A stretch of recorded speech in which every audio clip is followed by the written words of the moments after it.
Don't open that box.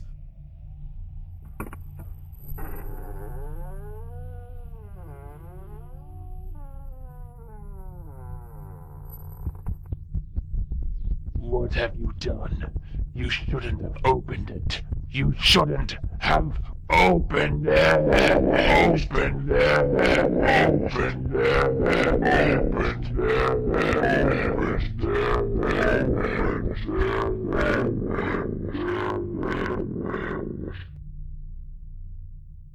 Hello, listening people. Hello. You're listening to Spit and Polish presents The Mystery Box. I'm one of your hosts, Ryan Slawinski. And I'm two of your hosts, Bartek and Kasprzak. That's two different people? No, it's one person. What are you, stupid? And this is our show, The Mystery Box. What is The Mystery Box? Good question. It's a box and it's mysterious. I mean, it's right. It's in the title. Case closed. Episode over. Let's play music. What? An abrupt ending?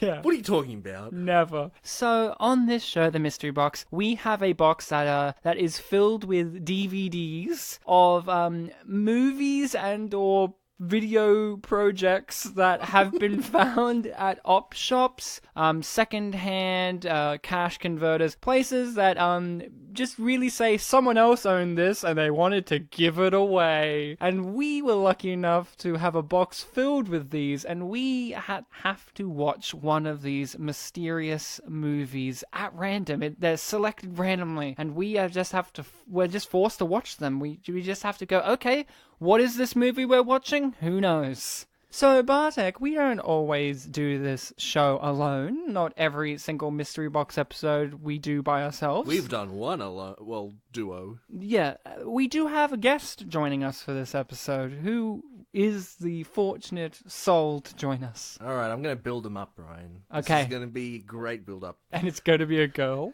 Plot twist. Why is that it? Because you're like, I'm going to build him up. And then I the said plot M. Oh, sorry. Them. That's genderless. Yeah. Sorry. Build them up. My typical heterosexual, normative, patriarchal views just came in there. Soz, everyone. He said soz, so it's all right. It's sincere. Ladies and gentlemen, we have a very special Chris Mardurian with us today. He is a great person. He's been with us on the show Unappreciated Masterpiece many times before. You are in anticipation of who it could be. Many times. That means 3. And for those of you that don't know, Unappreciated Masterpiece is our other show. It's the weekly one. This You is the can check monthly it out. one. We can check it out, please. It's over on... Yeah, everything, on the site. Just plugging the other show right now. This guest is the expert on Rob Schneider. He's the expert on Johnny Yoon, was it? Yeah, on They Call Me Bruce. And an expert on Max Payne. Yeah. And maybe Mark Wahlberg. I don't know. We have to ask. Ladies and gentlemen, the Chris Mardurian this week is guest.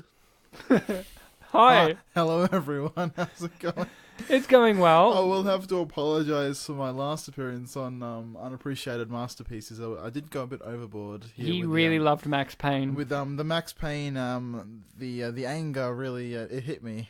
He was angry that it didn't succeed in the box office. Okay. This is a great film. This is a great film. I loved it. Look, this room was so 2000s. It has lasers. What are they fucking Valkyries that fly and kill people? Oh, Chris, it explains it all. They're psycho. Chris, do you want me to explain it, or do you just want to? I was saying, Tally of Chris having a meltdown part 4. As you're the guest, you were responsible for having to choose the movie from the box. You had to point your finger at one of the mysterious DVDs, and that was the movie we had to watch. Yeah. Now I looked at all of them. I was thinking which one. I mean, they're all DVD cases aren't all the same. If you think about all the Boxes, the cases. the cases that obviously they look different, especially in the mystery box. But if you go to JB Hi-Fi or Kmart, they all look the same. Which means like all the higher budget ones have like this particular case. And I thought, look, let's try to not torture myself too much. Let's pick a higher budget one. Yes, from the So hold on.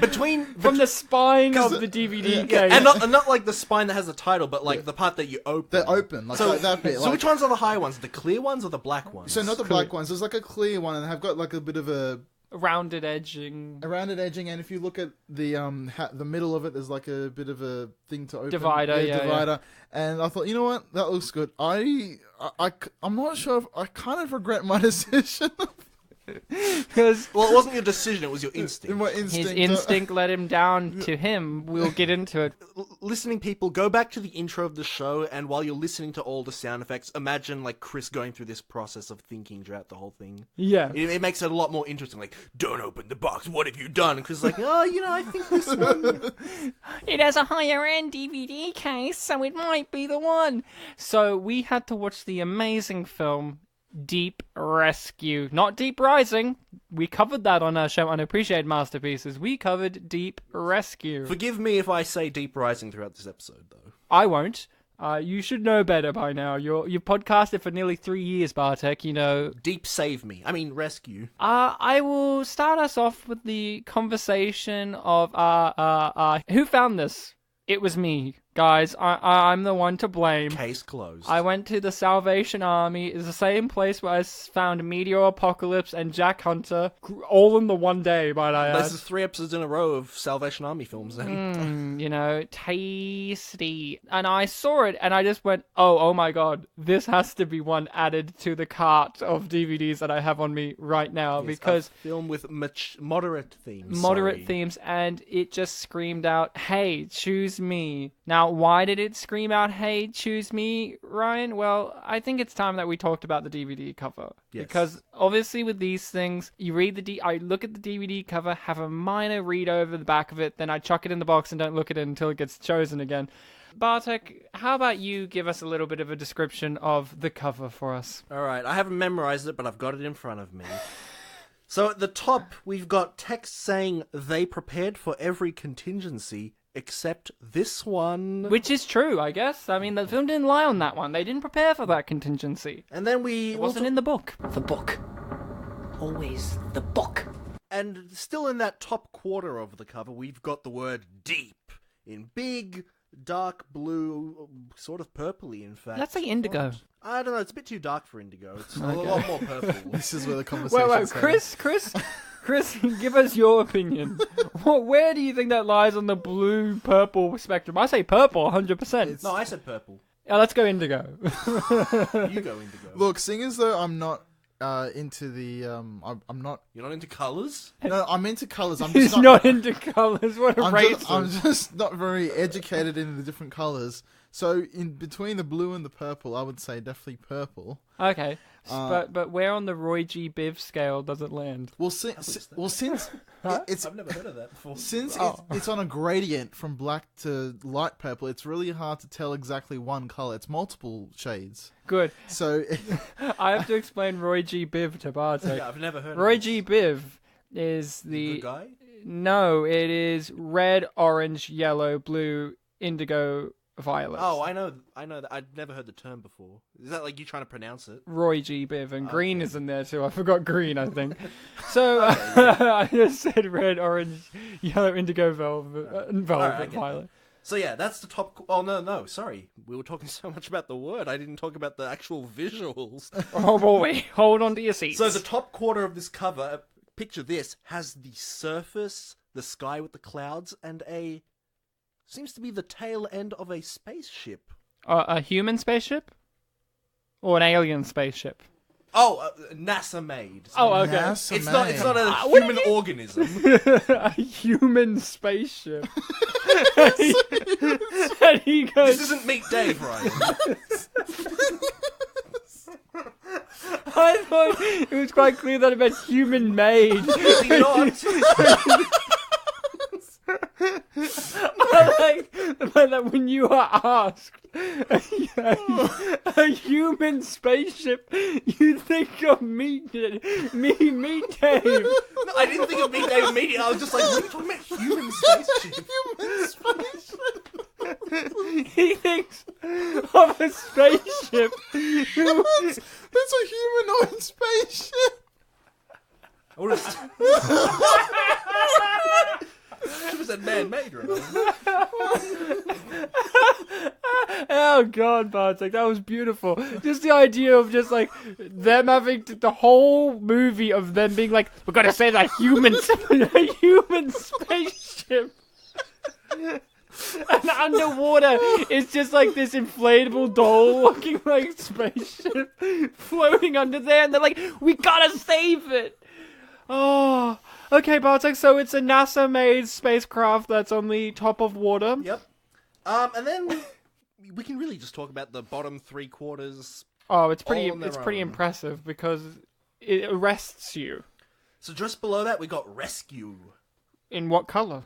Well, just plain old white. Are you sure? Yes. Are you sure it's not indigo? No. I mean, very white. before when you thought it was purple, not indigo, we might have reason to believe that. Yeah, and you agreed with me that you're that it was colorblind. purple.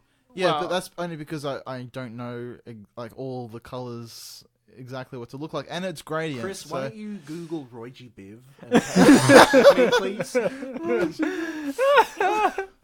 So that's the words of the cover. But below Deep Rescue and They Prepared for Every Contingency except this one, and the surface and the humans made space. And just saying that surface doesn't look real, does it? They just CGI'd that in. No, Chris. It's 100% real. What are you, crazy? Yeah, what are you, crazy? Well, no, this is a literal photo because right below that we've got two huge heads. Human heads or alien heads? Human-made heads. I'm sorry, Bartek. There's no such thing as Photoshop. It has to be real. Yeah. Hey, A program. give Bartek a break. Before today, he didn't know who Roy G. Biv was, but now he has learned. Roy G. Biv is an Academy Award-winning actor. In this film, Deep Rescue. Yeah, Who especially. invented colours, yeah. Yeah, yeah, but he was also in the movie. Was it Colors with Robert Duvall? There's always gonna be gangs, man. There's always gonna be fighting. You can stop it for yourselves, Sean Penn, Robert Duvall, in a Dennis Hopper film, Colors.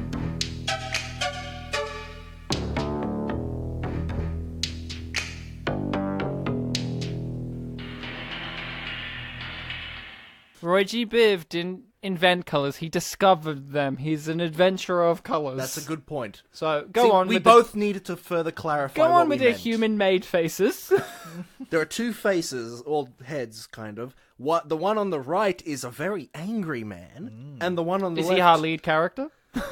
I mean, there's only like 5 characters in this film, so there's not really any minor characters. I wouldn't say he's a lead though, but we'll go into that. Of later. the 5, I would say he's in the top 3, and the other one is the sole woman of the film. Looking sort of up, not at him, but kind of past him. Oh, okay. Like, she's looking off into the distance saying, like, man, why couldn't it have been a woman-made spaceship?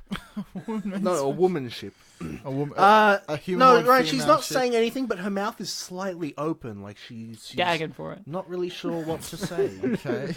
No, her throat looks fine. You can see part of her throat, Ryan. Yeah! And might I say, she has perfect hair. Is that all the cover?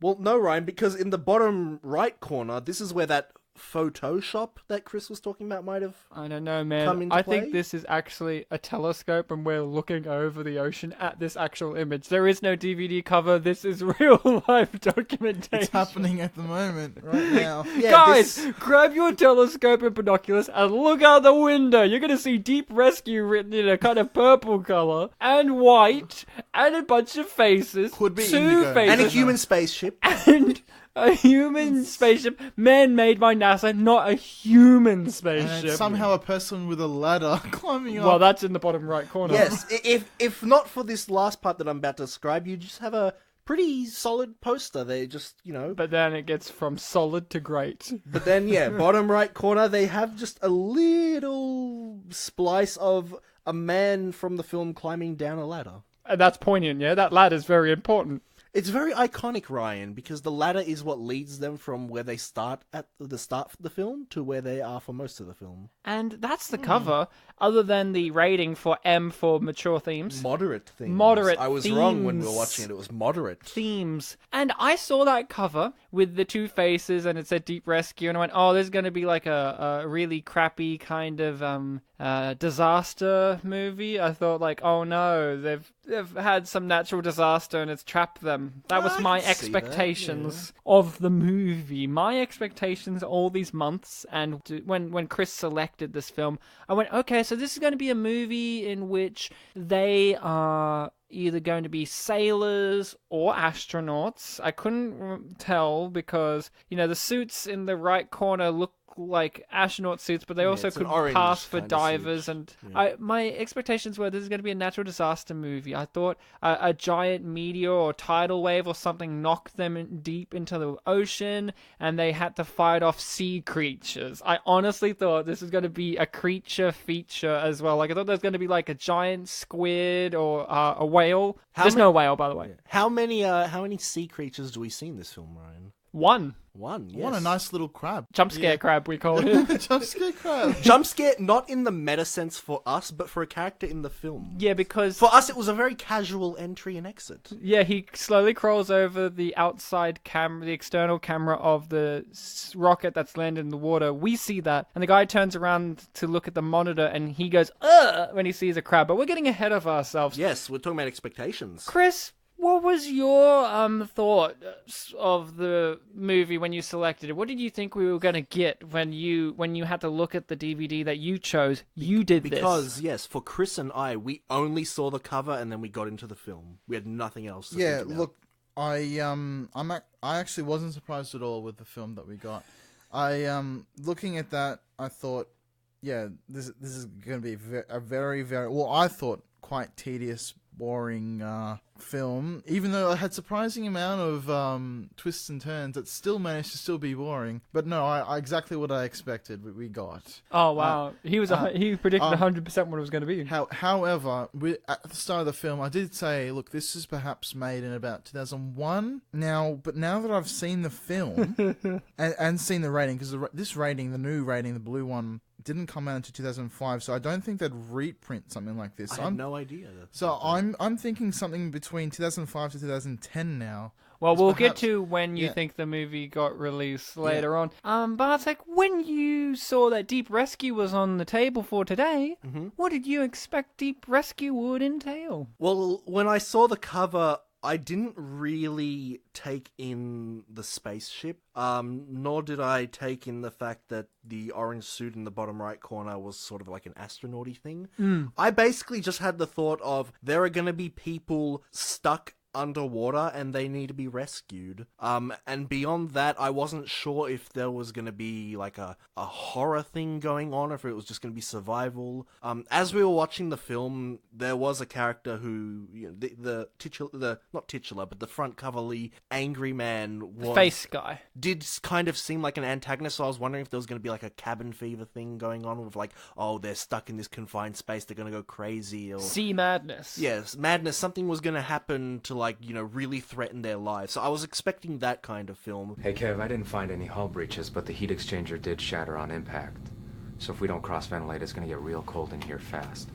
I think it's time for us to delve into the waters of Deep Rescue. That's right, I worked in a water Well, can we thing. get in out there. of the waters and record our thoughts Well, in a room that's I- nice and safe and I warm? actually thought you were going to do the opposite there. I thought you were going to be like, can we actually get out of the waters and go into the air where the movie begins?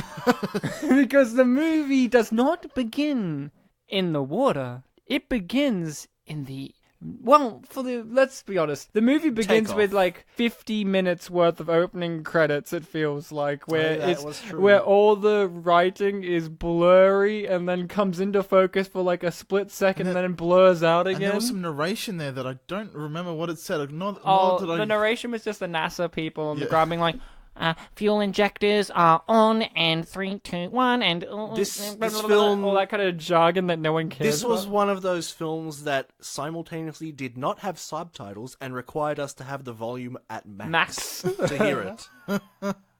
Yeah, the film does start with the taking off of a rocket into outer space. Their mission, Human-made rocket, yes. not a human rocket. Not a human rocket. Yeah, to send a $4 billion Satellite. which we didn't know at the time. We didn't know for a majority of the film that was the only goal of the rocket, Yeah, and that they needed like 6 people to do this. Was it 5? 5 or 6? No, 5. Yes, but there are 6 people in the movie. We'll get to that. We have what I think is 5 to 10 minutes worth of the rocket falling apart and it having to descend into the ocean and just all of them sitting in the cockpit. Yeah, take off, Worried. fuck up, and fall, and then go to the bottom of the ocean. You know, bad camera work, extremely bad lighting. The lighting in this movie is garbage. Plenty of sound, though. The sound in this movie is deafeningly boring. It is like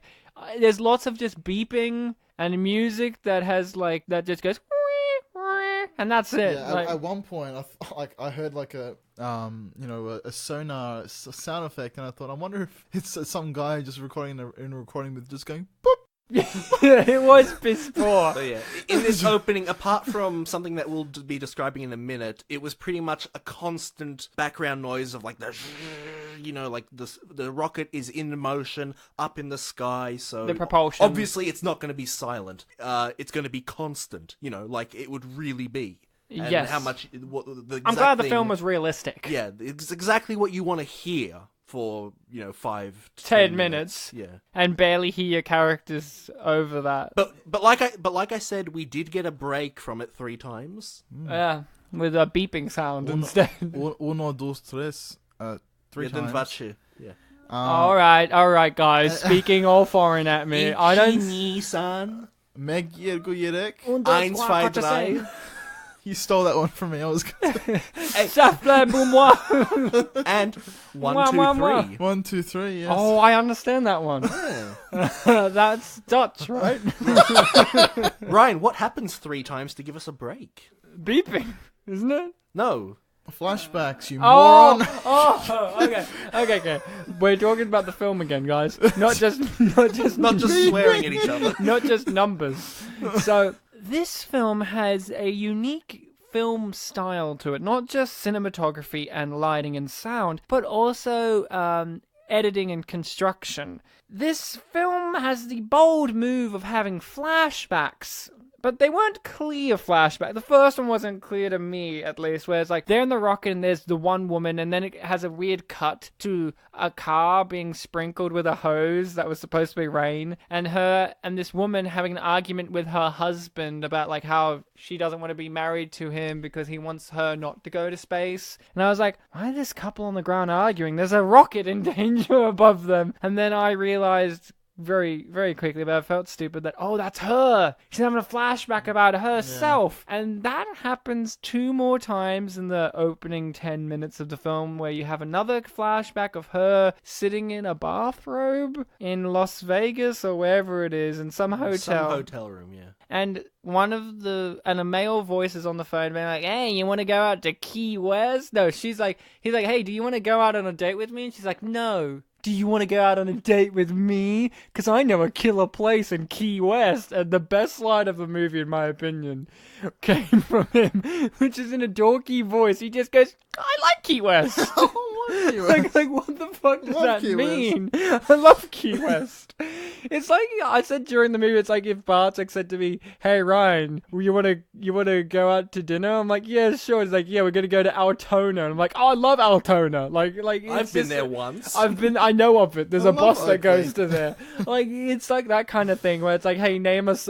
Like who speaks like that? Like name a suburb, and you're like, "Oh, I love that suburb." Like unless you have a real. If it was like St. Kilda or something, I guess. Hey, Bartek, you want to go to Paran? Oh, I love Paran. Like, it was just so weird. And then the third flashback, I will give Chris that responsibility of talking about the third flashback. You didn't finish talking about the second one. Oh, the second one, that was it. No. They were on the phone, Ryan. Oh, they're on the phone.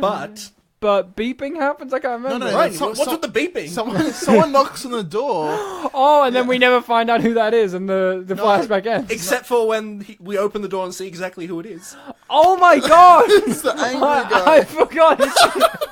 I actually forgot that we had visual confirmation that the angry man in the film was the guy. I knew on the phone, we yes. had audio, but not visual confirmation. I forgot about that. Yes, because this the movie, just for you guys to understand why I'm forgetting a portion of the film in the early part is this movie is 90 minutes long, and I can only speak for myself because Bartek disagreed with me on this. The movie felt really long. Bartek, you felt it was very quick. I thought it was short. extremely long. Chris, where did you fall on the feeling of the length? I swear to God, if you say the middle, He's like, it felt like 90 minutes. No, 9 minutes exactly. I counted every. Yeah, I was gonna say counting every second. No, I agree with Ryan on this one.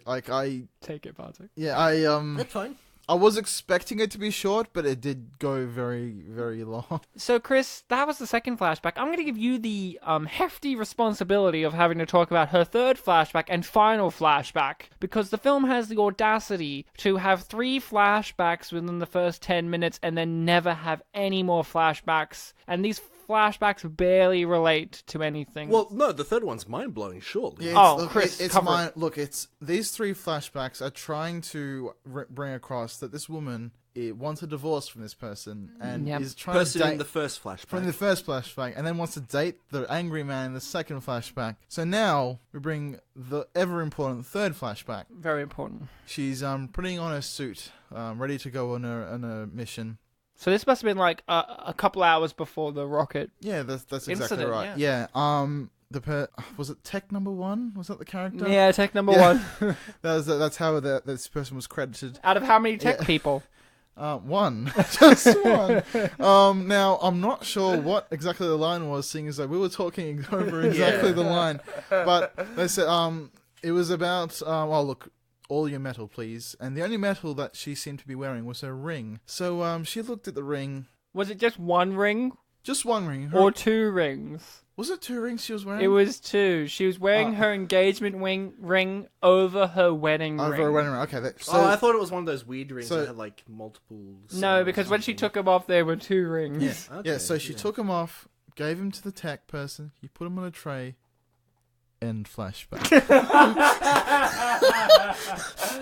I mean, what a pathetic flashback. Like, it communicated nothing. So basically, the information we have up to this point is they've taken off. If we listen to the narration, I'm sure we'd learn about the $4 billion satellite. Yeah. Something went wrong.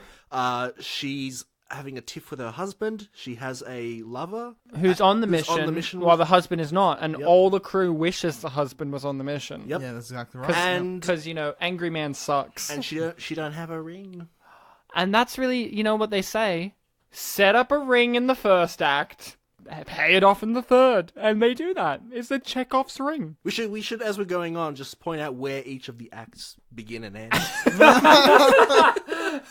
I could give you a loose idea of that. Okay. First act obviously begins at the beginning of the movie and ends Bold. when they crash into the water. And Like 7 minutes, yeah. no, because it takes them a while to crash into the felt water. like more like 15, 20 minutes. I'm not So sure. they crash when they That's true. crash into the water, and not only when they crash, but once they survey the damage and go, okay, this is what's happened, because they crash, a guy unbuckles himself during the crash and hits his head, and they have to be like, okay, we have to take care of this guy, he's internally bleeding in his brain, and that's that. And then the second act, I would say, starts when a certain character comes on board to save the day, and then I would say the third act begins once a certain character decides that they want to save a certain object more than the crew. Okay, yeah, I can agree with that. We'll get into those. But So- yeah, let's get up to the end of the third flashback. Let's go to the part where they hit the water, maybe. They smack into the water, don't they, Chris? I do. Unless you want to talk about the animation first. Which part of the animation? Just the Anything. great CG? Because our friend Chris is an animator. He does some animation in his spare time every now and then. Well, yeah, not Teaches really, yourself. Not 3D, yeah, but I could. Theirs wasn't. Well, look, theirs was 3D, but Barely? it wasn't properly rendered, or at least it didn't look properly rendered. It was they didn't. There wasn't any outside shots. It was all CGI. So everything was shot in the studio of the ship, and all the outside shots are CGI. And it just I don't And it's know. at night too, which I- makes it even kind of like easier to Easier, animate if yeah. you think, because there's less to animate and easier to hide, but they fuck it up. Was still. there any incident of sunlight in this film? No, oh no! All the flashbacks were either at night or inside. Yeah. And Because lighting is hard. yeah, Especially with the most natural source. yeah. Even though outside lighting during the daytime is the easiest scene to light. But, Do you think they have a camera that can handle the exposure of sun in this movie? They can barely handle the exposure of dim lights. I mean, come on, give this film a break. CG sucks in this movie. That's a given because this is a cheap movie. So that's a given, and the lighting sucks, and the camera sucks, and everything sucks. Cheap movie. How much did you pay for it, Ryan? That's a good question. I think I paid a grand total of $4.25. That's $1 for every billion of the satellite. I could have bought myself a Two cash packet of converters. chicken nuggets that I could have been enjoying more so Now, than this. I'm 20 not, gumballs. Look, we might as well discuss this later. We probably will, but you brought something to my attention when you said a cheap film. We saw the trailer as well. Oh, we now, watched the trailer after. yeah. Now the trailer didn't say that it was broadcasting anywhere, or it was being in cinemas or in TV. So Yeah. I'm not sure what this was targeting. Was it specific for film festivals? Was it for a TV film? Yeah, Or Sundance. or I'll I'm give just- you the yeah. answer. Direct to video, Direct to video. direct to Oh. DVD, Direct to DVD. but specifically to go into the Camberwell, Victoria, Melbourne-based Salvation Army shop was some fucking idiot who wants to start a podcast talking about idiotic movies like this.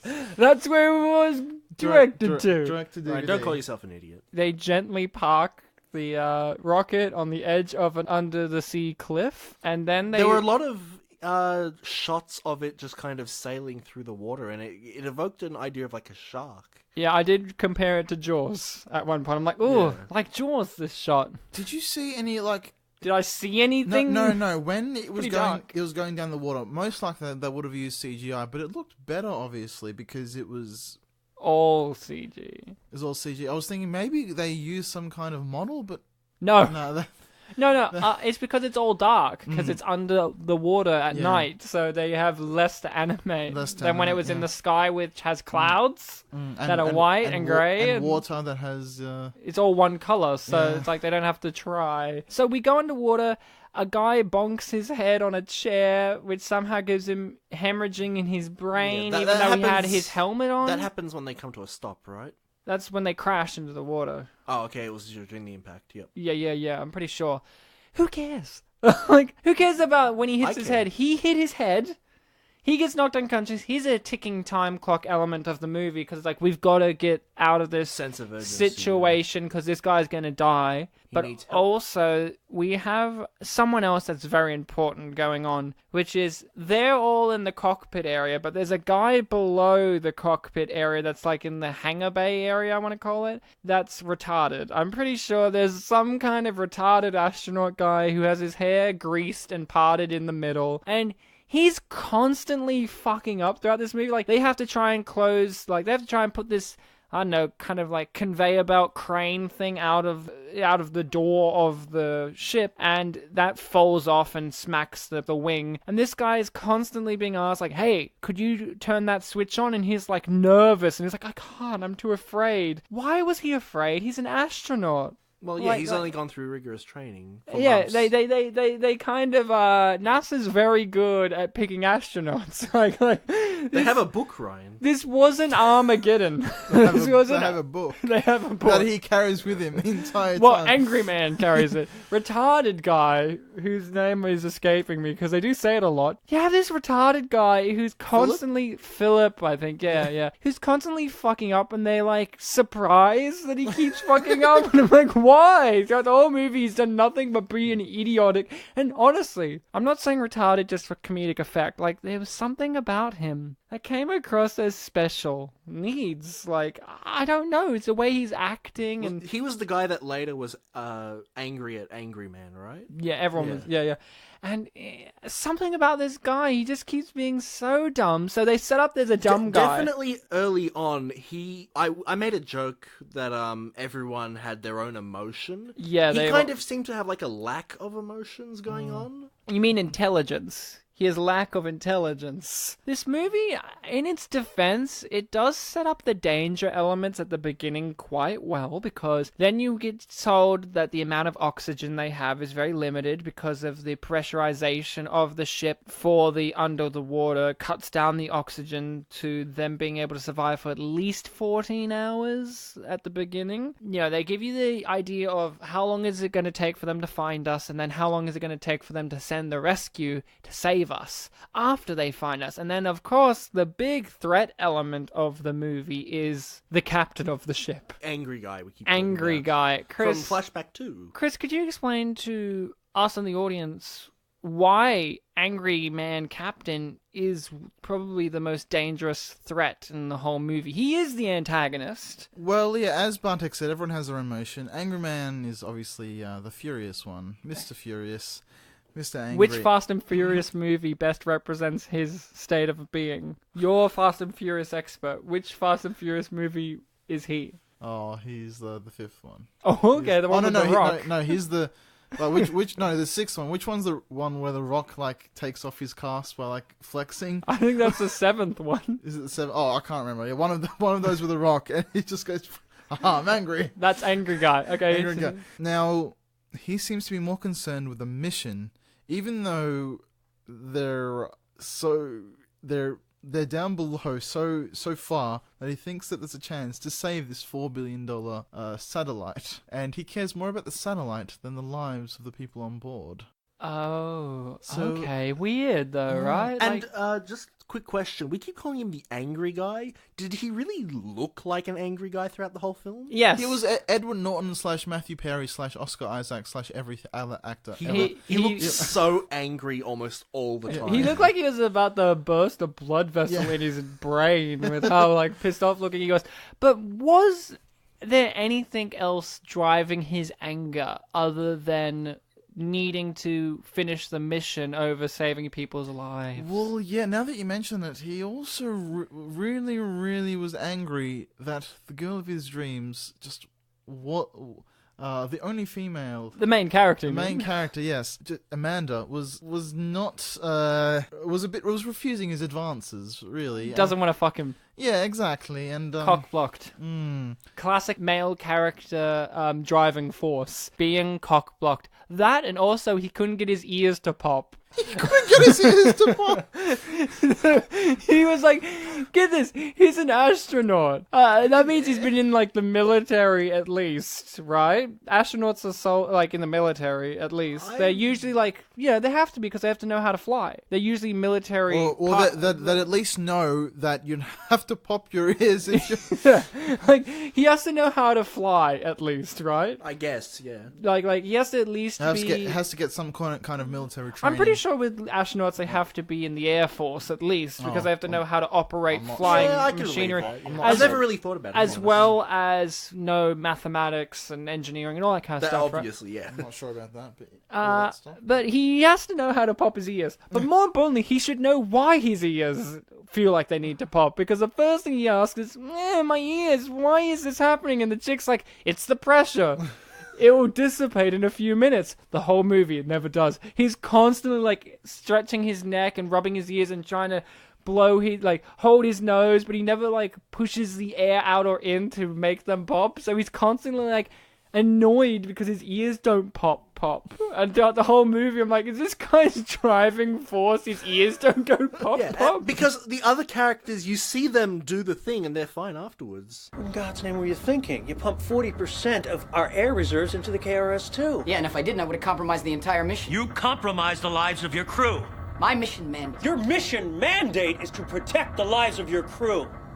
And you know we can't get that air back. What if we need it? We didn't, and we won't! There's also a doctor character that's name is Charlie. Charles and Charlie, and he's probably the one that should have been in charge throughout the whole mission because he's really level-headed and calm and knows things, but he's probably the most underdeveloped character other than the guy who's got his head bonked in. He doesn't get... Oh, wait, no, tell a lie. We find out he has a niece. And that was it. That's his character. It's like, this guy has a family, so then later on someone can say, think about it, he's got a family! That's kind of the first act, is just them surveying the ship, going, okay, these things are in danger, these things are in danger, this guy's motive is this woman... I guess we should talk about the main character woman. She's just... Amanda, you said it was, Chris? Yes, Amanda. I believe it was Amanda. Or Curls, I'll call her, because she had these curls of hair just in her eyes, and I was like, put them back, and there was a scene where she swooped them behind her ears. I'm like, finally! And then next scene, back in her eyes. It was annoying as shit to watch. But she doesn't really have any problems in the first act other than I'm in danger, but she doesn't have any, like, worries or concerns. They kind of come in the second act. Yeah, they're all, like, internal, like, with her relationships, really. She questions authority because Angry Man, Pop, doesn't want to do anything. He just wants to sit there and wait for rescue, and they have the brilliant idea, no, how about we... use these wires and rig up a thing that can shoot into up to the surface so they know where we are. And he's like, no! Why? 'Cause I haven't got Pop! Oh, that makes sense. He's all about being by the book, following his directives, I believe was the word he kept using. We only find that out by the third act. Yeah, that's true. Yeah, pretty much every time they're discussing, what we should do, what our options are, he's got his angry face on and when he speaks, he's going to be against it. Yeah. And his angry face gets angrier because you just said every time they discuss something, blah, blah, it's also, I will give him defense, I think a part of it is... It's not just they go, maybe we could do this. And he's like, no, I'm angry. It's, maybe we could do this. If Ben was here, who was the previous commander that they served under, he would know that we should be doing this. And then he would like, which to him comes across as, we could do this if someone better than you was here. Which is rude because the only character to defend him is our lead female character. She's like, we have to follow the chain of command. He's our command. We should respect that. Even though you may think he's making a bad call, you can call him out on that, but in a professional, respectful manner. Which none of them do, even her after a while. So it's kind of like hypocritical. But we get into the second act where I legitimately thought the movie was going to be over. Because they have bonk, bonk, bonk. We've got a sonar signal. And I was like, yes, a whale. Because I was constantly like, when's there going to be any sea life to cause? I thought there's going to be sea life to cause them trouble. At some point, never is. Like I was saying before, the shots of the ship, sailing through the underwater evoked a shark, which could almost be considered like foreshadowing because, I guess a shark will appear later on and like for real. And it'll smack into the glass or something and they'll be like, oh my god, we have to patch up the glass because it's cracked. But or like something, we said, the only thing we got was a scuttling crab that scared one person. Angry guy. Yeah. Who I feel like shouldn't have been afraid of a crab. Like, I feel like if anyone should have been afraid of a crab, it would be Doctor Guy. Yeah, because he's got a niece. And it wasn't like a phobia or anything. It was just like, I wasn't expecting to see a crab on the monitor. So after we've gotten to that point, where do we go? I think the appearance of Ben would be a good place. Yeah, that's right, because you hear beep, beep, beep, and they're like, rescue! We're being rescued, and you see a ship there, like a submarine landing, and I thought, oh my god, if this is the end of the movie now. And it went black for a second as well. We were like, oh! And then, yes, a little mini sub locks onto them, and they're like, oh my god, someone's here to rescue us, and it is Ben. Ben, yeah. Man from the first flashback. The husband. From the flashback number 1. Ben is talked about as this big macho guy who... Big hero. Big hero guy. And then, and all of a sudden he shows up and goes, you do this, we're going to get you all out of here. And immediately clashes with Pop Angry Man. Because Pop Angry Man is just Pop Angry Man. It sounds like you call him like a grandfather or something. Yeah, he's old. He's young, but he's very angry. So he starts becoming quite likable in the fact that his first priority is to save the crew. to save the crew, even when he's ordered by the higher ups to come back. That's true. But he's like, no, I want to stay here and rescue everyone. So, Also, say I told you so. that's how I told you so to the woman, to the wife. You shouldn't have gone here. How dare you? Look what happened now. Yeah, they have this scene where Very emotional scene. Very emotional scene where she talks about how, like, when we saw the rescue craft coming towards us, I was hoping it was you. And then when I saw the boots land, I was like, oh, I hope it's Ben. But then the voice changed everything. Yeah, but then once I saw you, it was like... We never found out what that meant. She was like, Yeah. and then I heard your voice, and then I realized, and then she just stopped, and was like, realized what? You don't need to know. Did we ever find out what she It realized? doesn't matter because she loved him all along. Yeah. He comes along, Benny Boy, we'll call him, and he's all like, all right, you got to get this done. Here's your priority list. Here's your priority list. Here's your priority list. And Pop is like, meh, I'll do it. But first, I'm going to put us in more danger by pressurizing the precious satellite. Because at some point they fall again as a ship and it goes further down. When he did that, was that when he was entering the password? Yeah.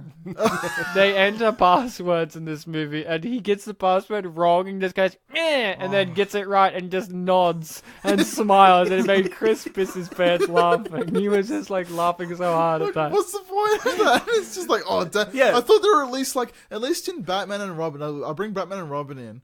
Like That's a good comparison. She goes through a bit of a when Batgirl's trying to go into Alfred. Is it Alfred's computer? And she's trying to like think, what could the password be?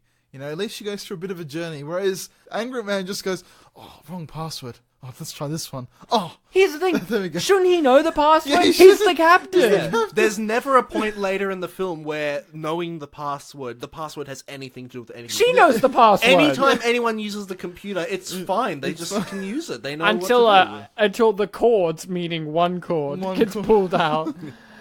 Yeah, they crash the ship some more because the cliff gives way and they go underwater more.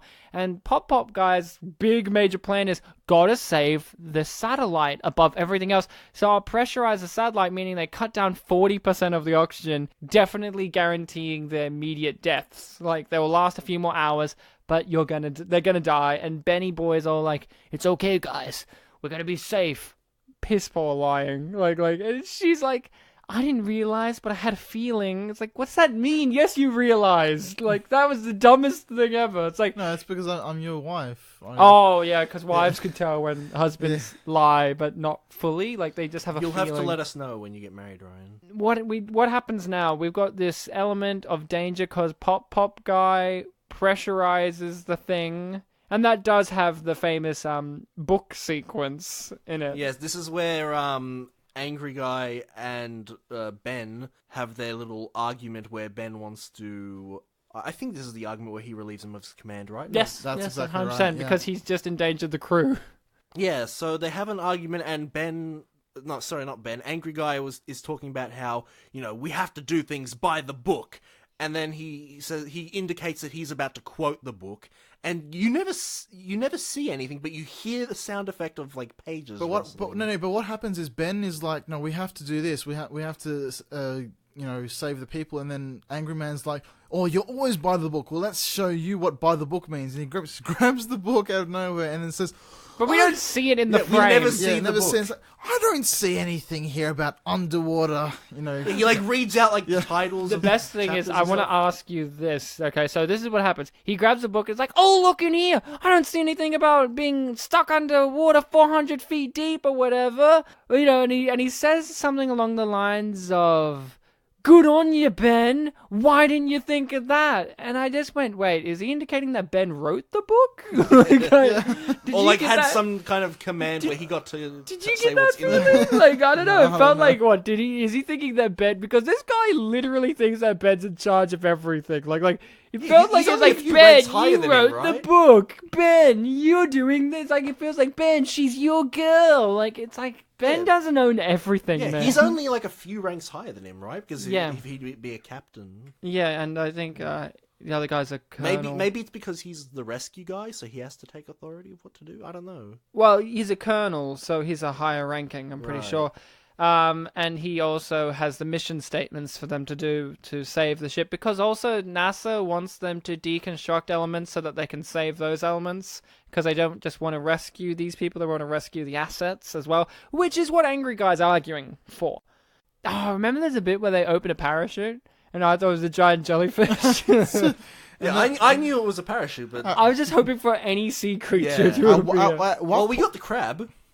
You got me. At what point does Philip do his second retarded or third retarded thing, and he closes the hatch? Well, And- that's important too. So they crash some more, and it damages an electrical grid or something in the basement of the ship, I guess. The bottommost part that they could access. And the Doctor goes down, but of course he goes down while the ship's moving, so he gets flung off the ladder and knocked unconscious. And Philip, who's like a child, he's having a hard time even unbuckling himself. Yeah, his reaction to the guy being passed out is just like, he's out cold, and then he just... You do it, idiot! And he's like, okay. And he crawls down, and he has this genius idea, because he can't...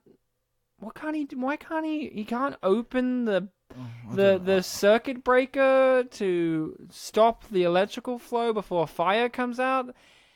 He doesn't know something that he needs to know. Can someone explain Philip's scene here where... I don't know. Then I thought he closed the hatch to try and sacrifice himself in case it does blow up. I thought he closed the hatch so that the smoke wouldn't pour out into the ship. Some kind of good-natured thing. You know, throughout the film, there are 2 points where they mention all right, this is what's going to happen later on, when we evacuate and need to be rescued and things need to be taken. Linus said, someone has to be left behind. Nothing ever comes of it of those 2 occasions, but in this occasion, Phil decides to, sacrifice himself. I don't think he decides to. It just felt that way because, I never thought that. I thought he was just really dumb and thought, oh, I've got to close the hatch. And then because he wanted to I think it's this. I think he was getting too distracted by the people yelling at him from above, so he closed the hatch so he can have that kind of focus to do it without hearing people. Because when they turn on the speakers inside the room, he doesn't hear them either. When they're like, open up the thing. We cut down to him and you don't hear that on the speakers. So I think he closes it so he can get less frustrated and distracted and anxious, because he gets very anxious when people are yelling orders at him. So I think he closed it so he could do that. I don't think he ever was going to sacrifice himself, because he genuinely thought, oh, I found the thing, I can save us, and then he touches it and he explodes. I honestly think his sacrifice was due to stupidity.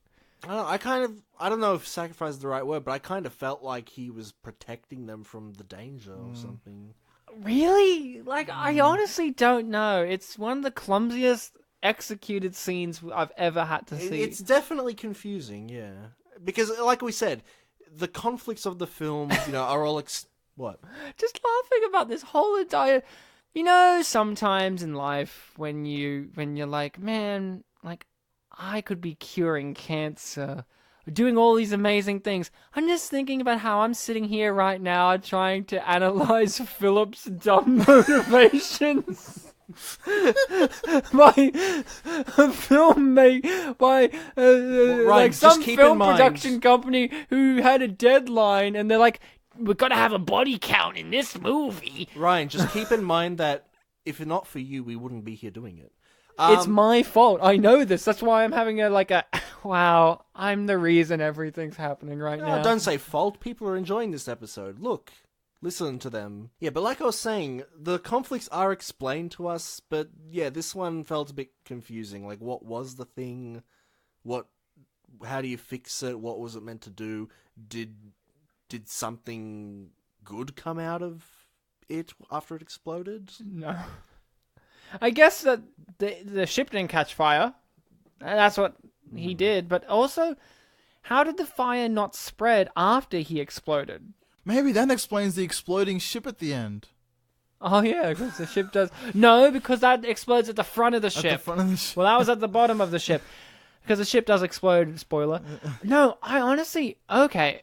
Oh, oh, okay, maybe you're, okay, if I'm going to take the point of view of a self-sacrifice, maybe he closed the hatch so that when it did explode, the fire would be contained because there would be no oxygen when the thing's closed.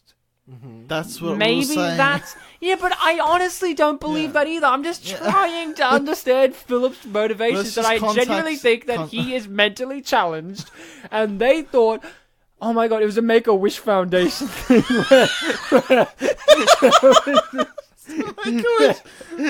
there was this... Of course, why didn't I think of that?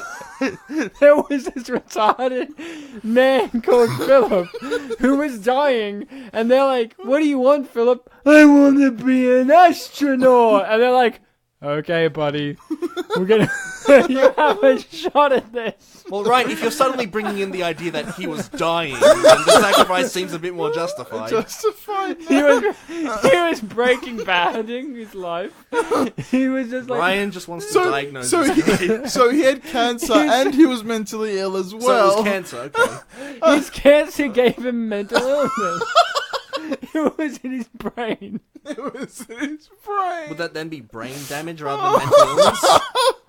If any of you want to contact the director or the public production company of this, you know, you're more than welcome to. Yeah, if you want to talk to, let's see the director's name. If you want to talk to Christopher Bremble, please do. Chris, if you're listening, I'm not the guest, but Christopher Bremble, give us a call. You know, just shoot us an email about why Philip was so dumb. I like how normally when you say, if you want to talk to X, you'd give them details, whether you just said, if you want to talk to X, do it.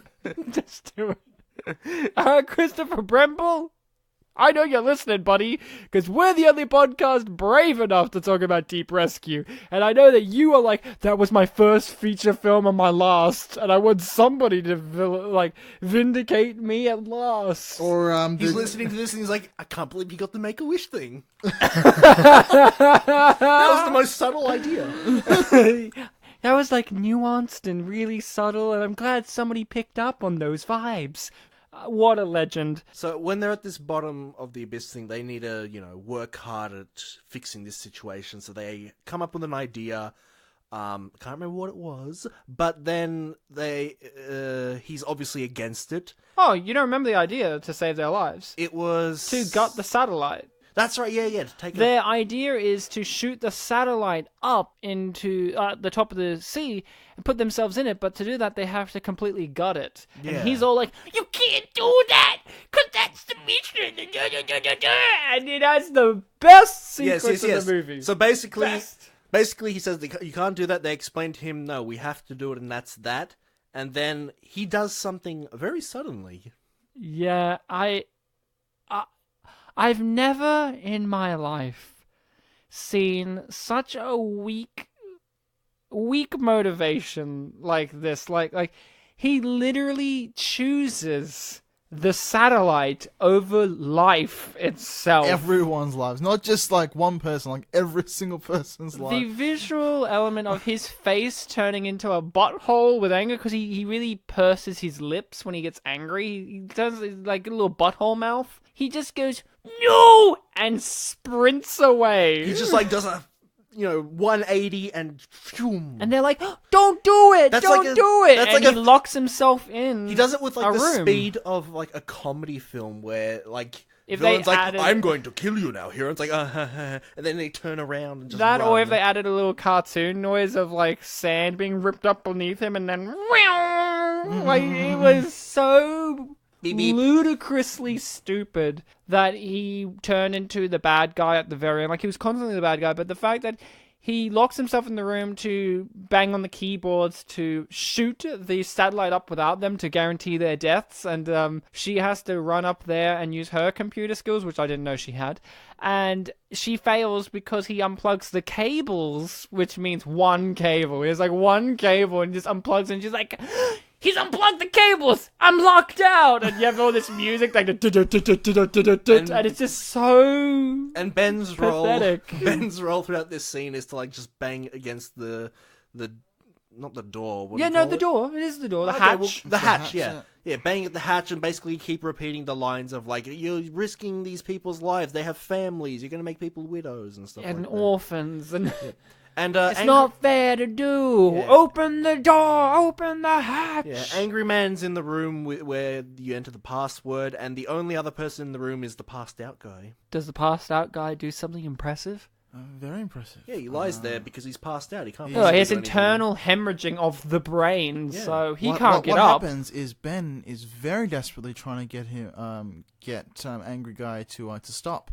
So desperate that he yells really loud, which wakes up the passed out dude. I wish I could wake up comatose people Yeah. like that. Just wake up, fuck Christ! Just- Like, why did you call me? Just I'm gonna open a door. Just to recap, this man passed out the moment the ship touched water. So he's been out of. He does not know anything. He's that's been out- going on. He He's literally been- doesn't know where they are because he's in a different part of the ship now that's Yeah. all dimly lit. There's a chance he'd recognize it, but yeah, wouldn't have any context for why he's there. All he has is this voice saying, "Open the door, open the hatch." Now, in his defense, he does know it's Ben's voice because he also served under Ben. In fact, out of all the crew, other than the girl, the wife, he seems like he's the best friends with Ben because their interactions after indicate that they Yeah, they're very really do close. know each other. So I'll give him the benefit of he wakes up and he hears Ben's voice saying, "Open the hatch, open the hatch, open the hatch." He would do it, but here's something.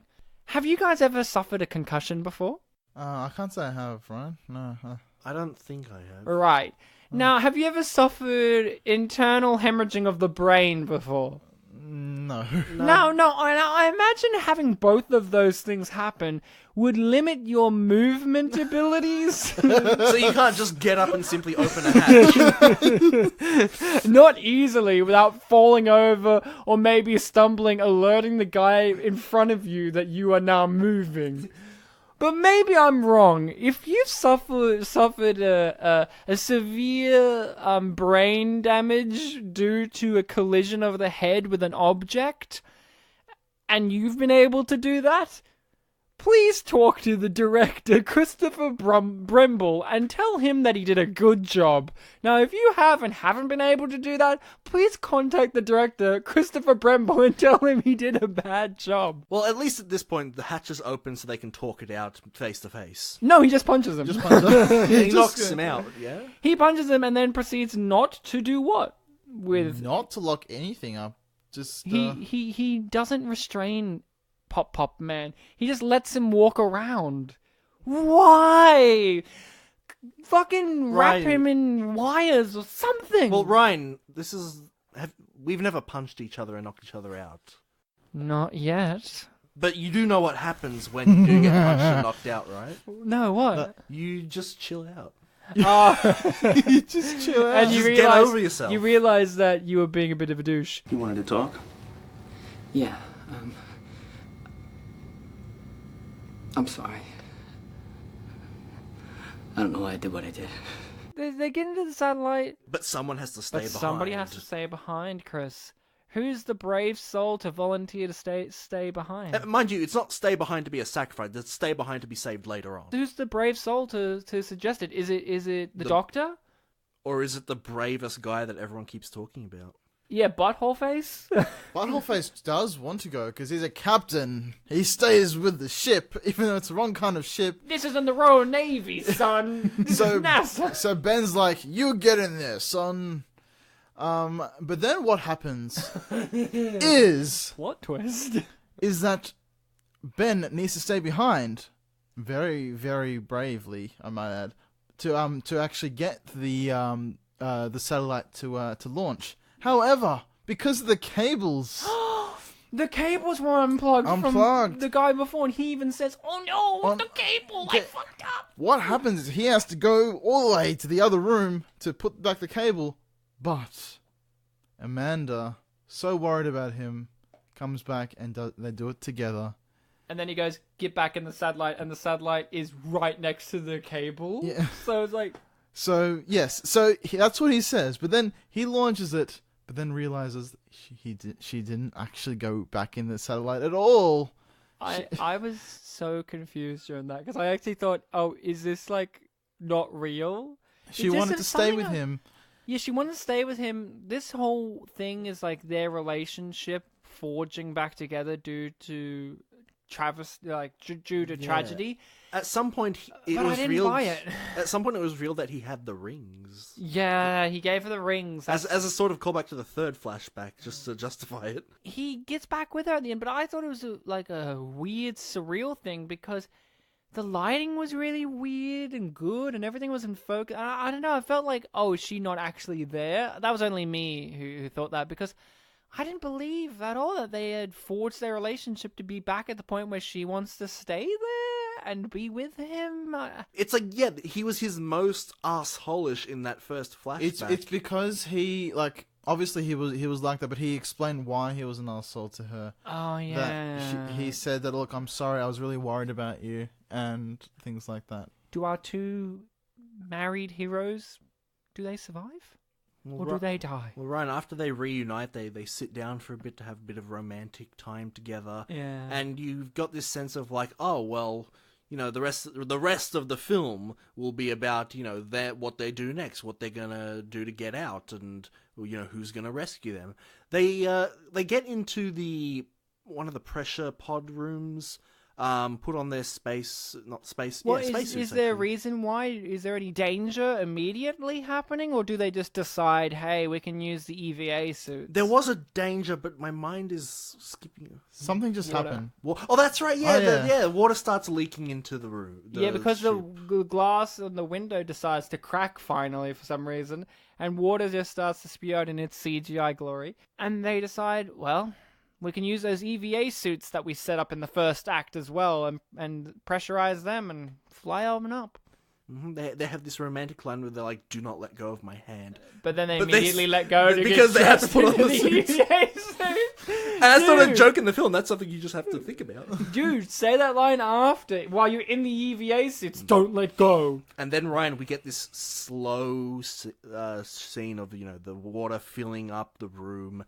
You know, they're looking at each other, they're looking around, they start floating up towards the surface, and you're wondering, oh wow, the rest of this film is going to be the great resolution. You know, you see the high angle looking back down at the ship, you see the explosion at the front, all the pressure being released, they're floating up, cuts to black, and you're like, oh, here we go, what's going to be shown next? Credits. You two were especially like, what the fuck? That's the end? I was a little less so, because I was constantly thinking it was going to end. Well, I mean, I even made a joke when the explosion happened and the bubbles were rising. I was going to say, like, oh, the bubbles are going to form and say end of Act 1. Yeah, because you're like, yeah, imagine if this is even longer. It's like an 8-hour film. No. This movie just decides it needs to end. Yeah, I guess no resolution that one would be satisfied with. We don't even know if they make it out okay. You just assume they do. Yeah, in retrospect, I guess what the filmmaker would have been going for was their, you know, reunion at the end, and the time they spent together was like the resolution of their relationship, and that's what the film, you know, really cares about. So I guess that's what they wanted the resolution to be, and then that was just an excellence. Like, whatever happens from now on, whether they live or die, doesn't matter, they've reunited. I guess that's what they were going... That's my justification. I was disappointed that the film didn't end with Finn, because it was in water. So it would have been nice, but that would have indicated sea creatures would be in it other than crab. Well, even on that note, Ryan, crabs do not have fins. Wouldn't it have been great if the end of the movie was the crab crawling over the camera and it had end written on the belly of it? You can't push me, Ben. You can't. Because if you do, you'll just push me away. I thought that this movie was made in 2009. That was my assumption on the answer. I thought it was near the era of Meteor Apocalypse. The camera looked like the actual footage that the camera shot was higher, like it was good quality. It wasn't really poor. It was more the lighting that was shithouse. Terrible lighting. Like, I was constantly saying, light their faces, not the back of their necks, their faces, and the framing. It's the cinematography, but the camera itself, it was good, it was nice, it wasn't like really bad or really cheap, so I was like, maybe this is the same era as previous film Meteor Apocalypse, so I reckoned 2008, 2009. Chris? Well, yeah, when I first started watching, I thought, maybe 2001. But then when I saw 9/11, yeah. Yeah. Well, when I saw the cover, as I said, this M rating is definitely at least 2005. Now I did accidentally get spoiled by it a few minutes ago. I saw it, but I still maintain, I thought between 2005 and 2010. Pick a day. Pick a year. Wednesday. Well, I know the year now because I got spoiled a few minutes ago. What did you think? Look, I thought like earlier ones, but the reason I thought 2001 is because the CGI looked really early, and the only reason I said 2010 is to give me some leeway. But yeah, and it has to be at least 2005 because of the rating. So We'll let him slam that, Bartek. I was thinking more in the mid-2000s range. I was thinking like, maybe this was 2004-ish. But then as I got to thinking like, maybe a bit later, and then right before the credits it did show like in memory of someone who died in 2004. So I know it's definitely not before then. Oh, yeah, I forgot about that. Yeah, I'm gonna put my guess. What a way to remember someone, by the way. This movie. That's like if they Ryan, hated that person, maybe. It's the thought that counts. I'm gonna put my stab on, I want to say 2005, but I'm gonna be bold and say 2006. Well, the answer was 2005. Fuck. Bartek, would you recommend Deep Rescue to anyone ever? I didn't hate it, but it's not really anything special, so probably not. Bartek, how could you not have strong, hateful feelings towards this film? It's just a big pile of mediocrity. Like, why is it? I mean, I know it's mean to the filmmakers, but why? Just who bought it? Like, I know you bought it. I bought it for $4.25, which means at one point it cost more than that. More than that to buy it. Like, why? Like, why would you invest? Like, I do know, Chris, and I'm right there with you. I felt like it had a lot more, direction to it and ideas than, well, maybe not ideas, but it had some sort of idea that they were going for, and it was consistent. So, recommendation from you then? No.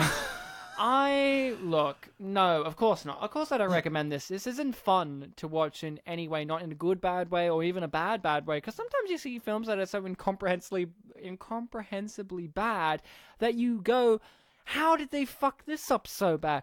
This is competent enough, but not enough to be good either. I do not recommend this. It is boring. To let you know how boring it was, I was sitting on my couch just looking outside. Like, I was leaning on my couch, looking out my front door, seeing the sun shining on the pavement outside, and thinking to myself, man, I really want to take my shoes and socks off and walk on that and feel the heat go up my body, than rather watch this movie. That's how boring it was. I was looking outside, lamenting the fact I was inside. Which is better, this or Meteor Apocalypse? A Meteor Apocalypse. Hmm? Meteor Apocalypse is 100% better than this. Dazzle-am injectors? My dazzle-am injectors? My dazzle-am injectors? My dazzle-am injectors? My dazzle-am injectors? My dazzle-am injectors? My dazzle-am injectors? We're in the third act of the episode, in which I thank Chris for coming on as a guest, having to endure the movie with us, having to choose it. You felt really responsible while we were watching this. You're like, please, I don't even want to watch this. Why did I pick it? Why did I pick it? I am still glad that we did watch it. If you guys at home want to support us, where Spit and Polish presents, give us a rating or a review on iTunes. Hey, Chris, have you given us a rating or a review on iTunes? Because you can. It helps us out. Bartek, ditto. No, we shouldn't do it ourselves, but I did already. But and I haven't, so I'm good. We are on Facebook, YouTube, Podbean, iTunes, Google Play, Spotify, all of these things. Twitter? The Twitter, Spit and Polish presents. You'll find us. But the episode's not over, because we need to fight a creature that's stopping us from finishing the episode. This creature requires 4 people to defeat it, but there's only 3 of us here. Oh, there aren't. Oh, I thought there were. Yeah, you're right. This evil whale is blocking the doorway. This giant humpback whale who wants to mate with our spaceship. Because did you guys know that our studio is in fact a human ship, a ship that is a human. We are Meet Dave, but we need a fourth person, someone who is related to the film that we have. Oh, so we can't pick Eddie Murphy. We can't pick Eddie in this one. Chris, who would you choose to help us defeat the humpback whale that's mating with our human ship that we are in? You know, you got like 6 characters to choose from. Look, there's Angry Guy, Ben, Amanda... Knocked Out Man. Oh, don't forget Tech One. Don't forget Tech One. Look, out of all these characters, look, they're very tempting, but I think there's one character, even more than Tech One, that just wasn't gone to his full potential, and that was Jump Scare Crab. Jump Scare Crab's a good option. I knew he was going to go. I thought that was going to be you, actually, Bartek. I actually didn't think of Bartek, I'm gonna do what Chris did too. I'm gonna choose an element of the movie that you wouldn't say as a character, but I would choose director for Christopher Bremble. He owes us on this. He owes us our lives. Bartek, who would you advocate? Well, I was initially thinking of the main human characters. I was going to think of Angry Man, but I think that the crab hadn't let us down. You're right. It's got to be Jump Scare Crab. And Ryan, I don't want to be like against you or anything, but Christopher Bremble doesn't have any experience with whales, as the film showed us. No, but he does have experience with deep rescues, and he could rescue us. Well, there wasn't really a rescue shown, so I don't know about that. Excuse me? They went up in the satellite and rescued themselves. And if he was here with us, he would help us rescue ourselves. Well, we didn't really get the denouement of that. Okay, fair enough. So However, we did have 2 to 1 for the crab. We are choosing Jump Scare Crab to help us defeat Humpback Whale. I will go first in the moves against. I am going to choose the attack move of pressure. I'm going to apply a lot of peer pressure on the whale because I've called other whales to tell him to back down, and they're all giving him peer pressure. They're like, the cool whales don't hump man ships, they hump woman ships. There's a good one over there. What the fuck? Get your dick out of there, Humpy.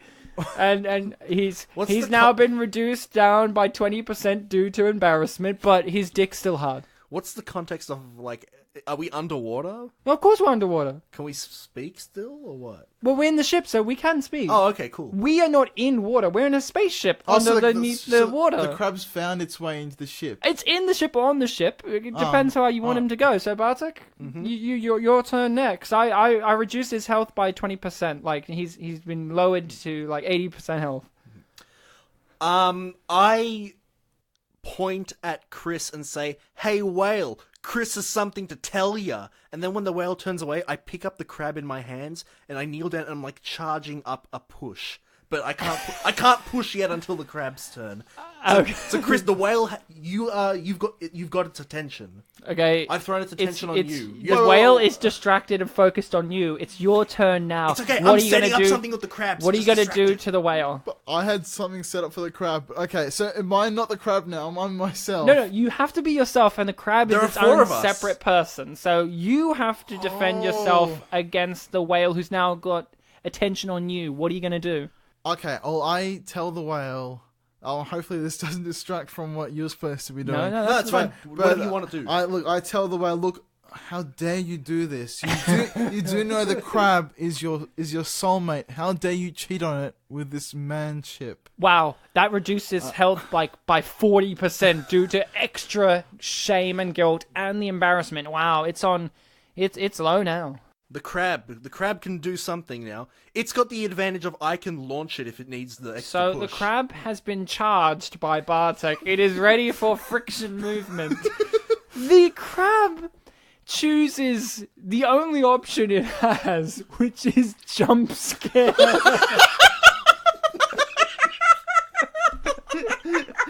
Bartek lets it go. I launch it. Bartek lets it go. Make it jump, if you will. It launches and it jumps and scares the humpback whale. We hear the humpback whale go, "Oh!" And its dick is removed from our human ship.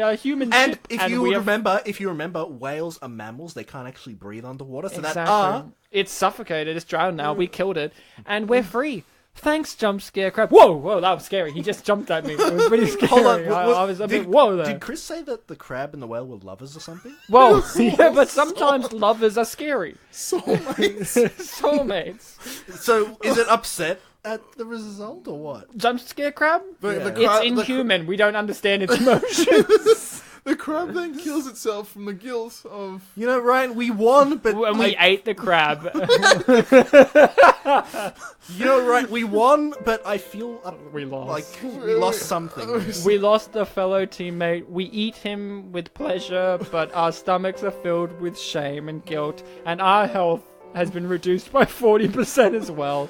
Okay. Until next time, guys, remember to be kind to your jump scare crabs and their love with humpback whales, even if that humpback whale is trying to mate with your human ship and sink you. Auf Wiedersehen. Yeah, this is a really sad ending. I'm actually really upset. End the episode with sad music instead. That's how you do it.